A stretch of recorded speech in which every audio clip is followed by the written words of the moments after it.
হে everyone, এই ভিডিওতে আমি মুসলিমদের জন্য 10টা পয়েন্ট এবং অমুসলিমদের জন্য 7টা পয়েন্ট শেয়ার করব কিভাবে আমরা আসন্ন রমজানের প্রিপারেশন নিতে পারি। আপনি যদি অমুসলিম হয়ে থাকেন, thank you so much for clicking on this video. স্ক্রিনে দেওয়া এই টাইম স্ট্যাম্পে চলে গেলেই অমুসলিমরা আসলে কিভাবে রমজানের প্রিপারেশন নিতে পারে সেই পার্টটা আপনি দেখতে পারবেন। প্রথমে বলে নিই, আমি কিন্তু কোনো মুসলিম স্কলার না, হুজুর না, হাফেজ না। আমার কিন্তু দিন সম্পর্কে জ্ঞান খুবই সামান্য, একদমই সামান্য। আমি আমার সাইড থেকে চেষ্টা করি যতটুকু প্র্যাকটিস করা যায় এবং আমার চারপাশের মানুষজনকে প্র্যাকটিস করার জন্য এনকারেজ করার। সেই ক্ষেত্রে আমি যে পয়েন্টসগুলো শেয়ার করব, এগুলো কোনোটাই কিন্তু কুরআন বা হাদিস দ্বারা সাপোর্টেড না। আমি একজন জেনারেল মানুষ হিসেবে যে জিনিসগুলো আমি ফিল করি, যেভাবে আমাদের প্রিপারেশনটা নেওয়া দরকার, নিলে আসন্ন রমজান মাসে আমরা বর্তমানে যে পরিস্থিতিতে আছি বা যেভাবে আমরা দিন যাপন করতেছি তার চেয়ে একটু বেটারভাবে দিন যাপন করতে পারবো এবং রমজান মাসে আমরা আমাদের বেস্ট ভার্সন বা সেই মাসের সর্বোচ্চ মূল্যায়নটা করতে পারবো। তাই ফুল ভিডিওতে আমি কোথাও যদি ভুল বলে থাকি তাহলে অবশ্যই কমেন্ট সেকশনে আমাকে শুধরে দিবেন। উইদাউট ফার্দার আডু, মুসলিমরা 10টা উপায়ে কিভাবে রমজানের প্রিপারেশন নিতে পারে। Let's start. Number 1, stop listening to music. আপনারা যদি ইসলামকে কাছে থেকে অনুভব করতে চান, জানতে চান, বুঝতে চান, তাহলে প্রথমে যে জিনিসটা বাদ দিতে হয় সেটা হলো গিয়ে গান শোনা বাদ দিতে হবে। কারণ ইসলামে গান হলো হারাম এবং এটা আসলে কোরআনের জায়গাটা আমাদের অন্তরে নিয়ে ফেলে। তো আমরা যারা গান শুনি বা গান ছাড়া আসলে থাকতে পারি না, আমাদেরকে যেটা চেষ্টা করতে হবে, গানের অল্টারনেটিভ খুঁজতে হবে। অ্যান্ড গানের অল্টারনেটিভ কি কোরআন তেলাওয়াত? না।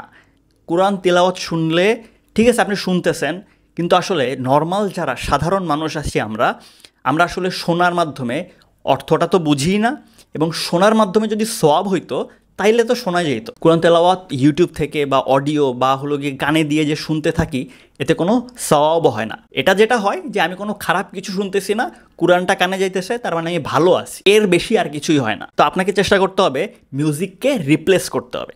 রিপ্লেস করতে পারেন কিভাবে? ইসলামিক পডকাস্ট দিয়ে, ইসলামিক মোটিভেশনাল ভিডিও দিয়ে, ইসলামিক স্টোরিজ দিয়ে, দাওয়া রিলেটেড বিভিন্ন ভিডিওস বা অডিও শোনার মাধ্যমে। এগুলো করলে যেটা হবে, আপনি আসলে আপনার মিউজিককে রিপ্লেস করতেছেন কোনো একটা অডিও মিডিয়াম দিয়ে। অ্যাট দ্য সেম টাইম কোনো কিছু শোনার ক্রেভিংস যেটা হবে, সেই শোনার ক্রেভিংসটাও মিটতেছে এবং আপনি আপনার রিলিজিয়ন সম্পর্কে অনেক কিছু জানতে পারবেন, যেটা আসলে আপনি মিউজিক শোনার মাধ্যমে জানতে পারতেন না। তো replace music with Islamic contents, এটা গেল number 1। Number 2, delayed gratification. What I mean by that?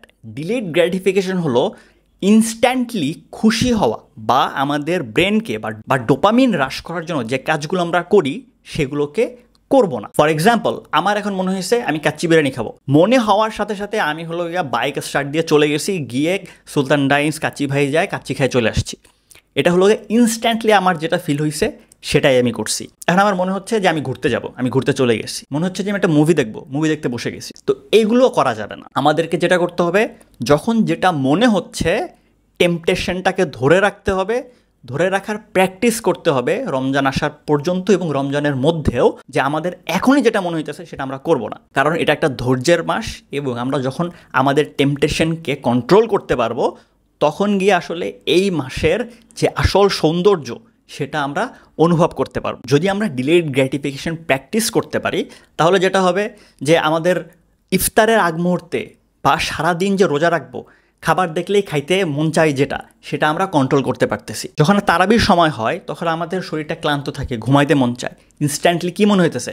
Instantly brain বলতেছে এখন ঘুমা, বা এখন হলো গিয়ে মুভি দেখা শুরু কর, সারাদিন রোজা রাখছিস এখন তো শেষ। তখন গিয়ে আপনি এই প্র্যাকটিসের মাধ্যমে আপনি কন্ট্রোল করবেন আপনাকে, যে আসলে আমি এখন তারাবির সময় আমি পুরো তারাবিটা পড়ে আসব, তারপরে গিয়ে অন্য কাজ। তো এই কারণে আমাদেরকে এখন থেকেই ইনস্ট্যান্ট গ্র্যাটিফিকেশন কন্ট্রোল করতে হবে। ইনস্ট্যান্ট গ্র্যাটিফিকেশন কন্ট্রোল করলে আমাদের রাগ কমে যাবে, আমাদের ধৈর্য বাড়বে। যেই জন্য এইটা হলো গিয়ে সেকেন্ড পয়েন্ট, এই প্র্যাকটিসটা আমরা করব এখন থেকেই। Number 3, stop doom scrolling. মানে হলো জাস্ট স্ক্রল করতেছি, এটাকে দেখতেছি, হা হা হা হা হা, লাইক, তারপরে ও স্যাড একটা ভিডিও, লাইক, আবার চলে যাচ্ছি। ডুম স্ক্রল করার মাধ্যমে আমাদের মাথার মধ্যে মানে ব্রেনের অবস্থা 12টা বাইজে যায়। কারণ আমরা হলো একই সময়ে মাল্টিপল ইমোশনস ফিল করতেছি। কোনো একটা হাসির ভিডিও দেখে হাসতেছি, তারপরে একটা স্যাড ভিডিও দেখে দুঃখ ফিল করতেছি, তারপরে হলো একটা সিরিয়াস এডুকেশনাল ভিডিও দেখতেছি, তারপরে গিয়ে আবার নর্মাল ইসলামিক একটা কন্টেন্ট, তারপরে আবার হলো গিয়ে ফাইন্যান্স রিলেটেড একটা কন্টেন্ট, মানে ডিফারেন্ট টাইপসের কন্টেন্ট একই সাথে দেখতে দেখতে দেখতে দেখতে আমাদের ব্রেনের রগ ঢিলা হয়ে যায়। এবং সবচেয়ে বড় যে জিনিসটা ক্ষতি হয় সেটা হলো গিয়ে টাইম ওয়েস্ট হয়। তাই রমজান মাসে তো টাইম, প্রত্যেকটা সেকেন্ড হলো গিয়ে প্রেশাস টাইম। আমাদেরকে চেষ্টা করতে হবে যে ডুম স্ক্রল আমরা করব না, এখন থেকে অল্প অল্প করে ডুম স্ক্রলটাকে বন্ধ করার চেষ্টা করব, যেন রমজান মাসটাও আমরা ডুম স্ক্রল না করে কাটাইতে পারি। যখনই ডুম স্ক্রলের কথা মাথায় আসবে বা আমরা যখন একটা করতে যাব, রিপ্লেস দ্যাট উইথ ডিজিটাল তাসবিহ। ডিজিটাল তাসবিহ নামে অনেক অ্যাপ আছে, জাস্ট ওখানে জাস্ট ট্যাপ করলে মানে কাউন্ট হয়। তো আপনার যখন ডুম স্ক্রলের সময় আসবে তখন করতেছেন কি, স্ক্রলটা করতেছেন এইভাবে, আর তাসবিহ যখন পড়বেন এইভাবে, মানে ট্যাপ করতে হবে, আপনাকে ট্যাপ করতে হবে। যখনই ডুম স্ক্রল মাথায় আসবে সুবহানাল্লাহ সুবহানাল্লাহ আলহামদুলিল্লাহ আলহামদুলিল্লাহ আল্লাহু আকবার ট্যাপ করে করে করে করে যতক্ষণ মন চায় আপনি করতে পারেন। তো এটা করলে ওই আঙ্গুলের যে ব্যায়াম, যেটা এইভাবে ব্যায়াম যেটা ছিল ওইটা তখনও থাকতেছে, কিন্তু আপনার সওয়াব হবে অনেক বেশি। Number 4, protect your gauge. তার মানে হলো নজরের হেফাজত করা। আমরা যারা মেইল বা বেটা মানুষ আছি, আমাদেরকে যেটা করতে হবে, যাচ্ছে দেখতেছি হ্যাঁ এইটা বন্ধ করে এইটা করার অভ্যাস করতে হবে। হাঁটতেছি যখন আমি, নজর থাকবে এই বরাবর না, নজর থাকবে এই বরাবর, তার মানে একটু নিচের দিকে তাকায় হাঁটতে হবে। পাশ থেকে কেউ চলে গেছে দেখার দরকার নাই ভাই, কন্ট্রোল করেন নিজেকে যত বেশি কন্ট্রোল করতে পারবেন এই জমানায় আপনার জন্য সাকসেস অবধারিত।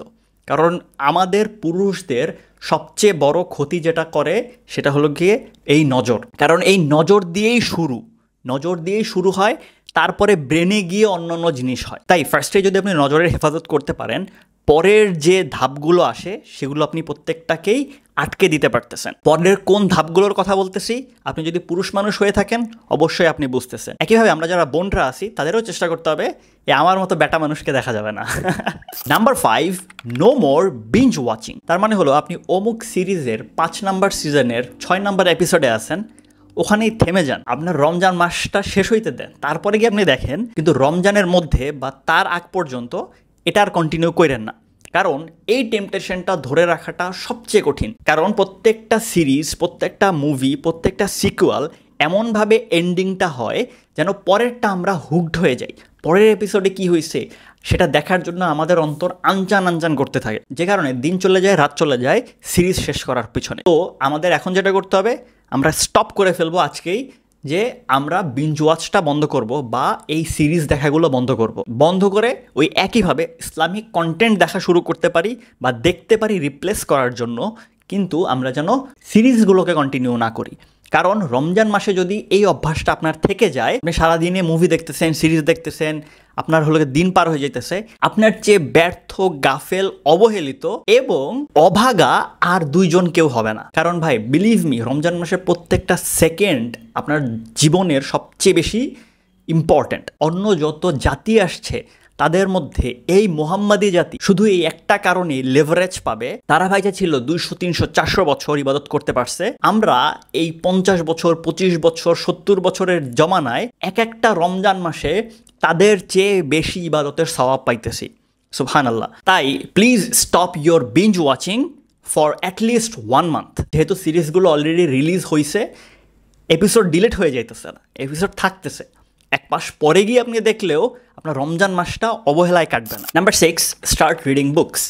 রমজান মাসটা হলো কুরআনের মাস, কুরআনের নাজিলের মাস, এবং এই মাসে কুরআন তিলাওয়াতের ফজিলত অনেক বেশি। যে কারণে আপনার যদি কুরআন পড়ার অভ্যাস না থাকে বা আপনি পড়তে না পারেন, তাহলে যেটা করতে হবে যে নর্মাল বই পড়া শুরু করতে হবে। নর্মাল বই দ্বারা আমি বোঝাচ্ছি মুহাম্মদ সাল্লাল্লাহু আলাইহি সাল্লামের জীবনী পড়তে পারেন, সিরা বা ইসলামিক কাহিনী পড়তে পারেন, ইসলামিক ডিফারেন্ট থট প্রসেস বা মোটিভেশনাল বইগুলো পড়তে পারেন, ইসলামিক ফিকশন বই পড়তে পারেন, নন ফিকশন বই পড়তে পারেন। যদি ইসলামিক বইও পড়তে না ভালো লাগে, তাহলে আপনি নন ফিকশন নর্মাল যেগুলো সেলফ ডেভেলপমেন্ট হয় সেই বইগুলো পড়ারও চেষ্টা করতে পারেন। বই পড়তে বলতেছি কারণ আমাদের তো অভ্যাস নেই বই পড়ার। আমরা যদি এখন থেকে 1 পৃষ্ঠা 2 পৃষ্ঠা করে পড়তে পারি, তা অভ্যাসের মধ্যে আমরা ঢুকে যাব। তখন গিয়ে রমজানের মধ্যে আমরা কোরআনও তিলাওয়াত করতে পারবো। যারা আসলে কোরআন তিলাওয়াত করতে না পারি, আমরা চেষ্টা করব রমজানে যেন কোরআন শিখতে পারি। অ্যাটলিস্ট 30 দিনের টার্গেট নিয়ে আমপারাটা শেষ করার চেষ্টা করি। যদি সেই সুযোগটাও না থাকে, সেই সুযোগটা বের করার চেষ্টা করা। কিন্তু তাও যদি পসিবল না হয়, ইসলামিক যে হাদিস, ইসলামিক যে কোনো বই আপনি পড়তে পারেন যেটা আপনার জন্য উপকার হবে। দেখেন ভাই, 21শে ফেব্রুয়ারির দিন এসে আমরা আমাদের ভাষার জন্য শ্রদ্ধা নিবেদন করি। 364 দিন কিন্তু আমাদের ভাষা নিয়ে কোনো মাথা ব্যথা থাকে না, এবং সেটা নিয়ে কারো কোনো জবাবদিহিতাও নাই। কিন্তু একটা দিন আমরা শ্রদ্ধা নিবেদন করি। একইভাবে 11টা মাসে আপনাকে কিন্তু, আমি বলতেছি না ইসলামিক বই পড়েন, যদি পড়তে পারেন আপনার জন্য ভালো, কিন্তু এই একটা মাসে চেষ্টা করেন যেন অ্যাটলিস্ট আমি আমার ধর্মটাকে, আমার দিনটাকে চিনতে পারি, জানতে পারি, আমি একটু কাছাকাছি যাইতে পারি। আমার কাছে মাঝে মাঝে মনে হয় আয়ামে জাহেলিয়াতের যুগে মানুষজন যতটা গাফেল ছিল, তার চেয়ে খারাপ অবস্থায় আমরা আছি, আপনি আমি, আমরা আছি। আল্লাহ মাফ করুক। Number 7, skip your mill or try too fast. রসুল্লাহ সাল্লাল্লাহু আলাইহি সাল্লাম চেষ্টা করতেন শাবান মাসে অনেক বেশি রোজা রাখার জন্য। তো আমাদেরও চেষ্টা করা উচিত এই 2-1 দিন যে আছে আমরা রোজা রেখে একটা প্রিপারেশন নিতে পারি। যদি রোজা রাখার সুযোগটা না হয়, তাহলে যেটা করতে পারেন, মিল স্কিপ করতে পারেন। তার মানে আমি সকালবেলা নাস্তা করছি, দুপুরে খাবো না, একবার রাতে গিয়ে খাবো। এতে আপনি কোনো ফজিলত বা কোনো নেকি পাবেন না, কিন্তু যেটা হবে আপনার একটা অভ্যাস হবে, না খেয়ে থাকার অভ্যাসটা হবে। অনেক দিন রোজা রাখি না, হঠাৎ করে যখন রোজা রাখা শুরু করব, বডি অ্যাডজাস্ট তো হইতে হবে ভাই, তাই না? তো বডি অ্যাডজাস্ট করার জন্য করতে পারেন কি, দুপুরে খাইছেন, রাতের খাবারটা বাদ দিলেন, সকালের খাবারটা বাদ দিলেন, বা 2টা খাবার বাদ দিলেন, বা একটু কম করে খাইলেন। এতে করে যেটা হবে, বডি আস্তে আস্তে অ্যাডাপ্ট করতে পারবে, বডি নিজে বুঝতে পারবে, আচ্ছা ঠিক আছে, ও রোজা আসতেছে, তার মানে আমাকে প্রস্তুত হইতে হবে। তো যখন আপনি এই যে মিল স্কিপ করবেন, জিনিসগুলোকে রমজানের উদ্দেশ্যে করতেছেন, আপনার ব্রেইন সেইভাবে হলো গিয়ে ট্রেন হওয়া শুরু করবে, আপনার বডি সেইভাবে রেডি হবে। তো এটা করে দেখতে পারেন। 8 নম্বর পয়েন্ট যেটা আমি বলবো, 99.99% মানুষ মানবেন না, তারপর আমি বলতেছি, সেটা হলো finish your shopping before Ramadan. আপনি আপনার ঈদের জন্য যে শপিংটা আছে সেটা রমজানের আগেই শেষ করে ফেলেন। রমজানের আগে নতুন কালেকশন বের হয়, নতুন কালেকশনের ড্রেস না পরলে জীবন শেষ, বরবাদ হয়ে যাবে। এটা হয় না। আমি আর আমার ভাই লাস্ট 3 বছর ঈদ উপলক্ষে যে আগে থেকে শপিং করতে হবে, জন্য ঝাঁকানাকা একটা ড্রেস পরতে হবে, এই জিনিসগুলো করা বাদই দিয়ে দিছি। আমরা হয় আগের ঈদের জন্য যে জামা কিনছিলাম সেটা পরি, বা থ্রু আউট দ্য ইয়ার কোনো একটা ফেস্টিভ্যাল, কোনো একটা অকেশনের উপলক্ষে একটা পাঞ্জাবি বা একটা জামা কাপড় কেনা হয়, সেগুলো পরি, বা রমজান আসার আগেই আমরা টুকটাক শপিং করে ফেলি।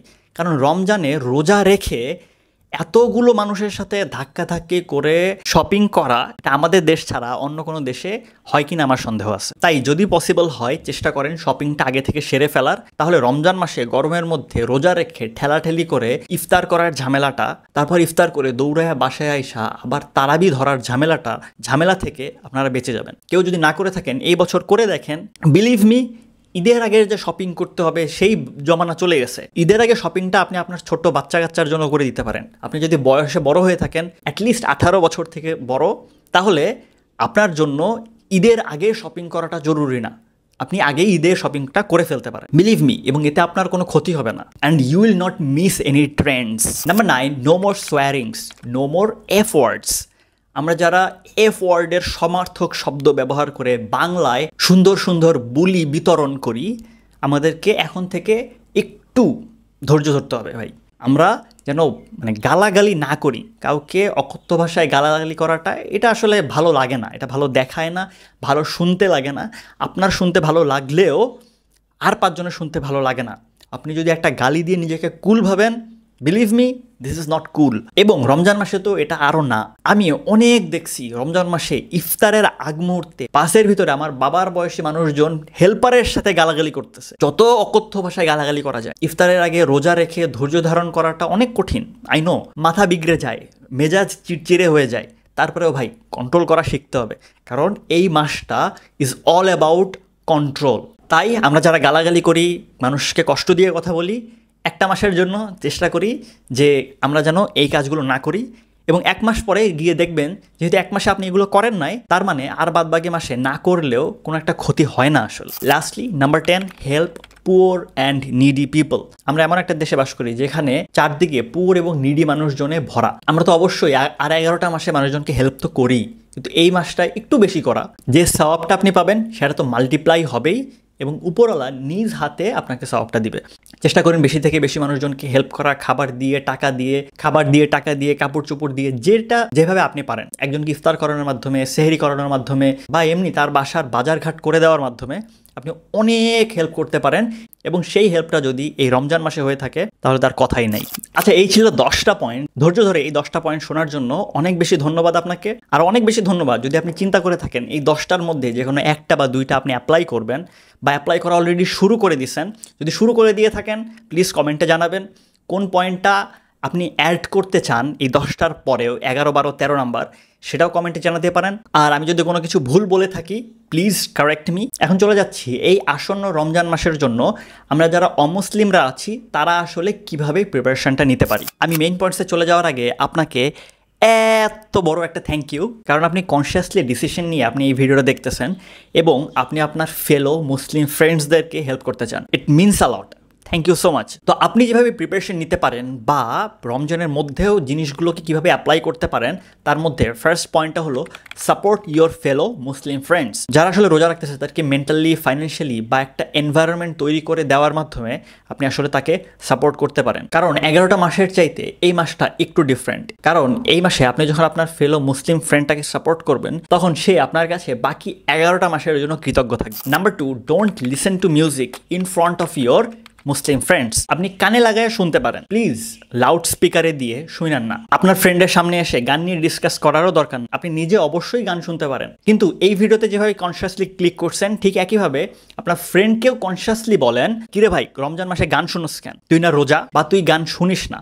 এইভাবে করে আপনি আপনার ফ্রেন্ডকে গান শোনা থেকে বিরত রাখতে পারেন। Number 3, don't it in front of them. আপনারা অবশ্যই আপনাদের মতো করে খাওয়া দাওয়া করতে পারেন, কিন্তু ইফতারের আগ পর্যন্ত আপনার রোজাদার ফ্রেন্ডের সামনে খায়েন না, কারণ সারাটা দিন না খেয়ে থাকাটা তো কঠিনই। তার মধ্যে আপনি যখন লোভনীয় খাবারগুলো খাবেন তার মধ্যে টেম্পটেশন হবে, তার ইমান দুর্বল হয়ে যাবে, তার যে ধৈর্য ধারণ ক্ষমতা সেটা আস্তে আস্তে লুজ হয়ে যাবে।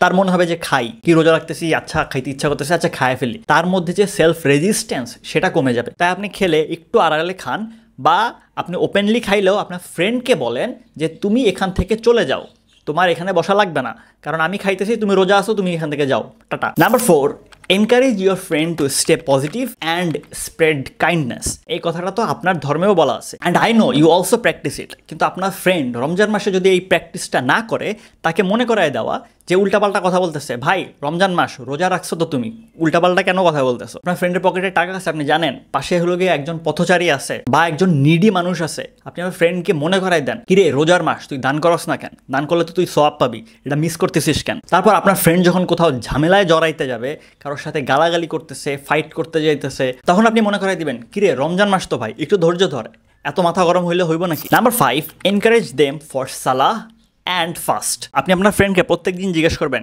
কিরে রোজা রাখছস, নামাজ পড়ছস, কয় ওয়াক্ত নামাজ পড়লি, 5 ওয়াক্ত হইতেছে তো, 30টা রোজা হইতেছে তো? এই জিনিসগুলো তাকে প্রতিনিয়ত জিজ্ঞেস করবেন। এবং যখনই নামাজের সময় হবে, সে যদি কোনো কাজ করতে থাকে, পড়ালেখা করতে থাকে, খেলতে থাকে, তাকে ডেকে স্মরণ করায় দেওয়া যে ভাই যেটা করতেছো এটা থামাও, থামায়া নামাজে যাও, এখন যা নামাজ পড়ে আসো, নামাজ পড়ে আইসা তারপর আবার শুরু করো। এতে করে যেটা হবে, আপনি তাকে তার ধর্ম পালনে উৎসাহিত করতেছেন, সেও আপনার ধর্মের প্রতি অনেক বেশি রেসপেক্টফুল হবে এবং অনেক বেশি সচেতন হবে। আমরা যখন একে অন্যের মধ্যে সচেতনতা পাস করব, তখনই কিন্তু আসলে আমরা সচেতন হইতে পারবো। Number 6, don't plan anything after 4 PM or আসর। মানে আসরের পর থেকে রাত পর্যন্ত কোনো কিছু প্ল্যান করেন না, যা প্ল্যান করার তার আগেই প্ল্যান করে ফেলেন, যে আমরা হলো গিয়ে রাত্রে আড্ডা দিব, রাত্রে পার্টি করব, রাত্রে অমুক জায়গায় ঘুরতে যাব, অমুক একটা ফাংশন আছে, সব কিছু চেষ্টা করেন দিনের বেলা সেরে ফেলতে। কারণ আসরের পর থেকে ভোর রাত পর্যন্ত একটা ম্যারাথন যায়। আসরের পরে শুরু হয় ইফতারের প্রিপারেশন, ইফতারের পরে শুরু হয় তারাবির প্রিপারেশন, তারাবির পরে শুরু হয় সেহরির প্রিপারেশন। সারাদিন রোজা রেখে এই একটা ম্যারাথন, শরীর আসলে নিস্তেজ হয়ে যায়। এবং রাতটা রমজান মাসে অনেক বেশি ইম্পর্টেন্ট, কারণ বেশিরভাগ ইবাদতই থাকে রাতের বেলায়। তো আপনি চেষ্টা করেন আপনার ফ্রেন্ডের সাথে যে কাজগুলো আছে, সেটা গল্প হইতে পারে, মিট আপ হইতে পারে, যেটাই হোক না কেন, আসরের আগে সেরে ফেলার। যদি খাওয়া দাওয়া বা ইফতার পার্টি হয়, একদিন সেটা হইতেই পারে, কিন্তু মাল্টিপল ডেজ বা প্রতিদিন এই কাজটা না করাটাই বেটার। এবং আমার দিক থেকে লাস্ট এবং নাম্বার 7 হলো have a bottle of water or dates in your bag. আপনার ব্যাগে শুকনা খাবার বা পানি রাখতে পারেন। যখন মাগরিবের সময়টা হয়ে যায় তখন আপনার ফ্রেন্ড বা অপরিচিত যেই হোক না কেন তাকে আপনি আপনার খাবারটা অফার করতে পারেন। বাসের ভিতরে, জার্নির ভিতরে আমাদের অনেককেই ইফতার করতে হয়, অনেক সময় খাবার সাথে থাকে না। আপনার কাছে যদি থাকে, আপনি যখন একটা খেজুর অন্য আরেকজনকে হাতে দিয়ে দিবেন, দিয়ে বলবেন যে আপনি এটা দিয়ে ইফতার করেন, just look at that persons face, যে সুন্দর করে একটা হাসি দিবে, যে খুশিটা সে হবে, তখন কি আপনার মনে হবে একটা খেজুর কেন, আমি তো 1 কেজি খেজুর কেন রাখলাম না ব্যাগের ভিতরে। যাই হোক, এইভাবে করে আপনি আপনার মুসলিম ফ্রেন্ডকে বা আপনার মুসলিম প্রতিবেশীকে হেল্প করতে পারেন রমজান মাসের জন্য। এর বাইরে অনেক পয়েন্টস আছে যেগুলো হয়তো আপনার মাথায় আছে, আমার মাথায় নাই, যেগুলো করার মাধ্যমে আপনি অলরেডি এত বছর যাবত আপনার ফ্রেন্ডদেরকে হেল্প করে আসতেছেন। সেই পয়েন্টসগুলো কমেন্ট সেকশনে জানাতে পারেন, তাহলে আমিও আসলে জানতে পারলাম আপনার সাইডের কাহিনীগুলো। এন্ড অফ দ্য ডে আপনাকে আমাকে একসাথেই একই জায়গায় বসবাস করতে হবে, তাহলে কেন আমরা একজন আরেকজনকে সাহায্য করার মাধ্যমে বসবাস করব না? Anyways, thank you so much for watching. আপনাদের রমজান মাস অনেক বেশি প্রোডাক্টিভ যাক, অনেক বেশি ফজিলতপূর্ণ এবং অনেক বেশি নেকি অর্জনের মাধ্যমে যাক, সেই আশা নিয়ে আমি শেষ করছি। রমজান মাসের জন্য আপনাদের কাছ থেকে আমি দোয়া চাচ্ছি। Thank you so much for watching. See you in the next one.